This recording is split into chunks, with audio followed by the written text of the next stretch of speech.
Ahí la tiene usted, la primera nacida en este año aquí en la capital del país. Muchas felicidades a ella y a toda su familia.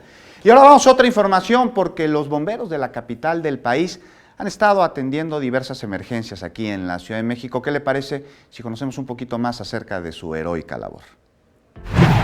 El 2018 se despidió con una serie de accidentes que provocaron la movilización de los bomberos de la Ciudad de México, debido a que trabajaron para combatir incendios que se registraron en distintas alcaldías de la capital. En Iztapalapa, bomberos acudieron a la colonia Ampliación Santa María hasta Huacán, debido a un incendio en una casa habitación sobre Felipe Ángeles y Lázaro Cárdenas. Al llegar la madrugada de este 1 de enero, los bomberos controlaron el incendio registrado en una tienda de conveniencia ubicada entre Calzada Ignacio Zaragoza y Río Churubusco, donde se consumieron alrededor de 300 metros cuadrados. Otra emergencia registrada durante la madrugada de este 2019 se presentó en una bodega de madera en la colonia Vallejo, en la alcaldía de Gustavo Amadero, en donde bomberos de la estación Saavedra sofocaron las llamas. En la alcaldía de Venustiano Carranza, bomberos acudieron a sofocar el incendio que se registró en el tercer nivel de una fábrica de hielo.